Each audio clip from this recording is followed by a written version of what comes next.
Thank you, Mr.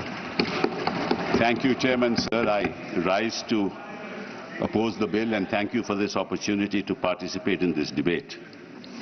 मैं थोड़े संक्षेप में कुछ मुद्दे उठाना चाहता हूं, कोई विवादित बात नहीं करूंगा। समझ लीजिए कि मेरे पास कुछ संपत्ति है, मेरी प्रॉपर्टी है। मैं हिंदू हूं या मुसलमान हूं या ईसाई हूं या सिख हूं, मैं उसको चैरिटी में देना चाहता हूं, तो कौन उसको रोक सकता है? कोई नहीं रोक सकता। और इतिहास में जो ये बात आपके सामने रखना चाहता हूं कि there was a right of non Muslims also to make a waqf. और 1954 में और 1995 में जो प्रावधान लाया गया, उसमें यह लिखा गया कि केवल मुसलमानों को वक्फ बना सकते हैं, कोई और नहीं बना सकता, प्रॉपर्टी नहीं दे सकता। और 2013 में जो संशोधन लाया गया, ये जो रोक थी वे खत्म हो गई।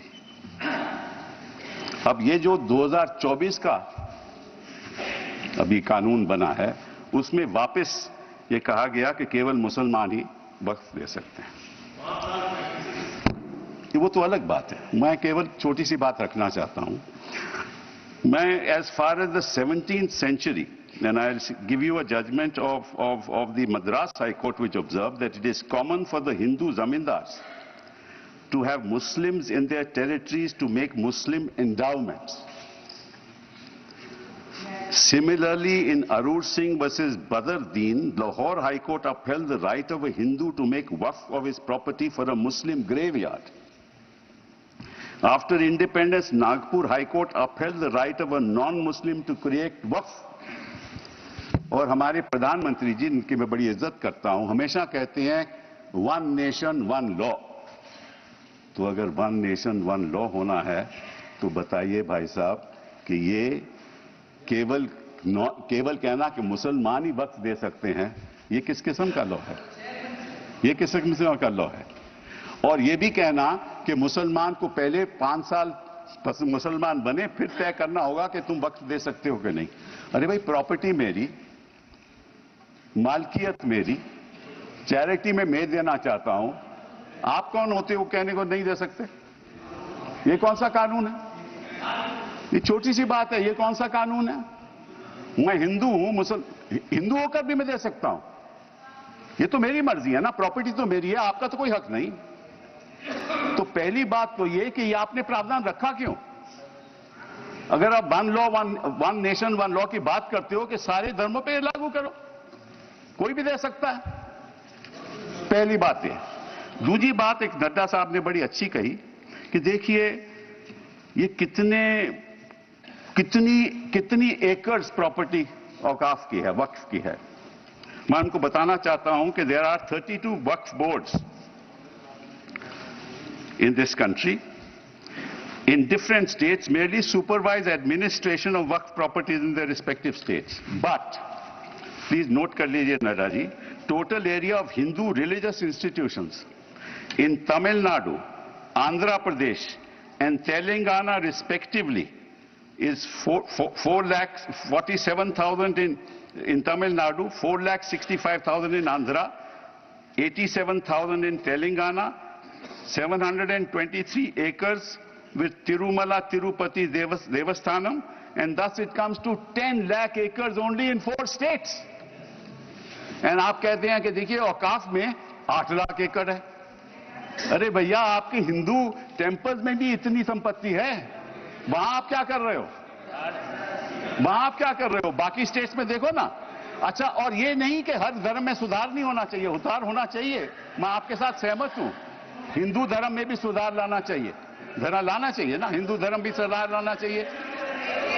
अंडर हिंदू धर्म, एक मिनट,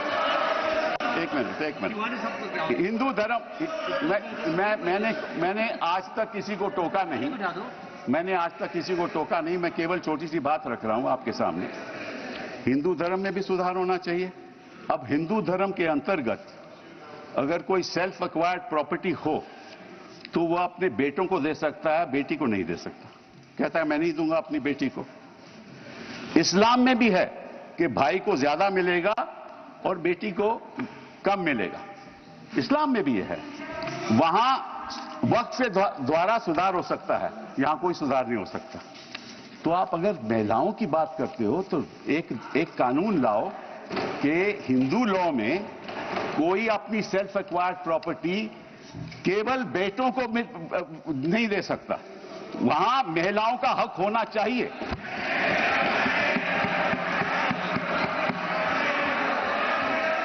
और आप हमें ये आश्वासन दो,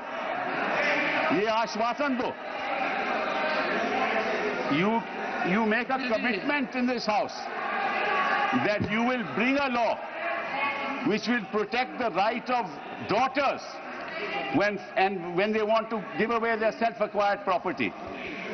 दूसरी बात ये मैं आपके सामने रखना चाहता था।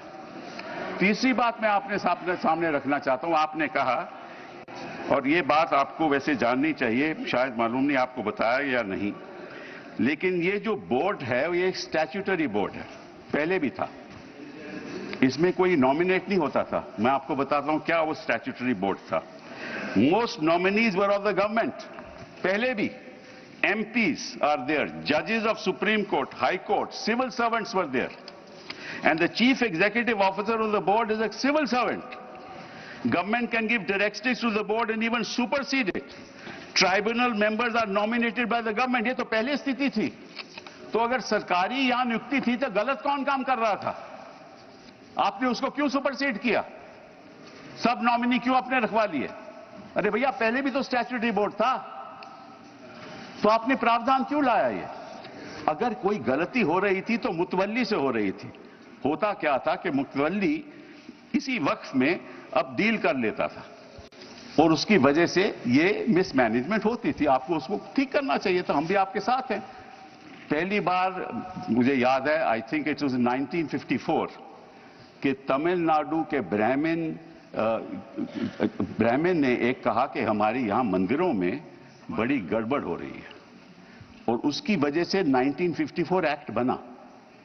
तो गड़बड़ तो सब जगह होगी, आपकी सरकार में भी बड़ी गड़बड़ हो रही है, वो भी हो रही है, वो ठीक है, वो तो गड़बड़ तो होती है, गड़बड़ तो होती है। तो अब आपने क्या किया? अब बड़ी इंटरेस्टिंग बात है, आपने क्या किया? आपने कहा कि भैया अगर कोई, सर देखिए, आपने सबको 15-15, 20-20 मिनट दिए, मुझे 10 मिनट दे दीजिए, ज्यादा नहीं मांगता मैं, थोड़ा सा। सर कपिल जी, हम मुद्दे की बात कर रहे हैं, हम कोई पॉलिटिक्स की बात नहीं कर रहे। नड्डा जी ने कहा कि यहां कोई पॉलिटिक्स की बात नहीं हो रही, क्योंकि देश के भविष्य का सवाल है। Sir therefore the other thing I want to say is कि पहले क्या होता था कि ये जो वक्फ प्रॉपर्टी पे इंक्रोचमेंट होती थी, अनऑथराइज्ड इंक्रोचमेंट होती थी, लोगों की अनऑथराइज्ड इंक्रोचमेंट, और सरकार भी इस पे कब्जा कर लेती थी। इसलिए जो लिमिटेशन प्रोविजन लाया गया, उसमें यह रखा गया कि जो 12 साल का लिमिटेशन ऑर्डिनरी लॉ में है वो नहीं है। किसी ने गलत तरीके से वक्फ प्रॉपर्टी का कब्जा कर लिया तो अगर लिमिटेशन की बात आएगी तो 12 साल के बाद वो उसको चैलेंज नहीं कर सकता। आपने वो वापस लिमिटेशन ले आए, मतलब कि उनका अनऑथराइज कब्जा कायम रहेगा। तो ये तो आप इंक्रोचमेंट्स का साथ दे रहे हो, इंक्रोचर्स का साथ दे रहे हो। मतलब कि जो वक्फ प्रॉपर्टी में गलत कब्जा हुआ है वो कब्जा वैसे ही रहेगा, क्योंकि 12 साल बीत जाएंगे। ये किस किस्म का प्रावधान आप लाए हो? आप प्रोटेक्ट कर रहे हो वक्फ प्रॉपर्टी को कि इंक्रोचमेंट्स को प्रोटेक्ट कर रहे हो?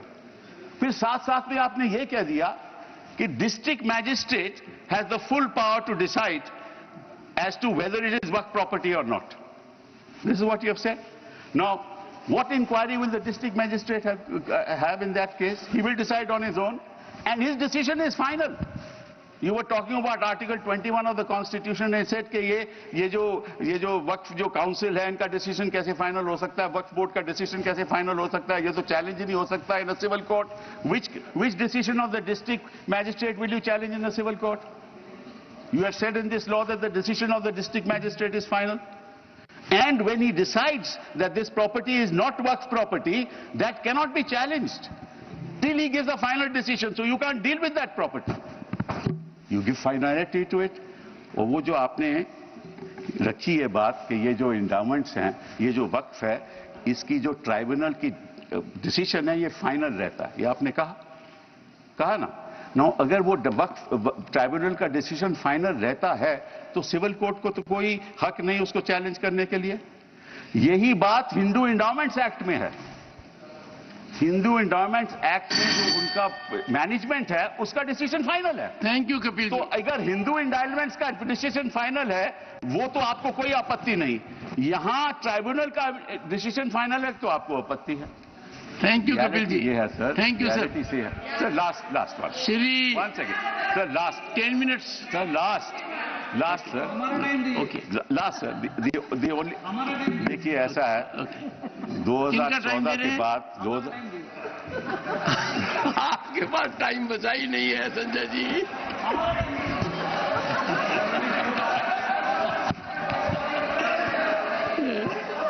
Kapil ji. Sir, just give me a minute. Honorable members. Sir, just 1 second. Kapil ji. One second, sir. 1 second. What is the fact of the matter is the problem. 1 second, Kapil ji. Honorable Parliamentary Affairs Minister.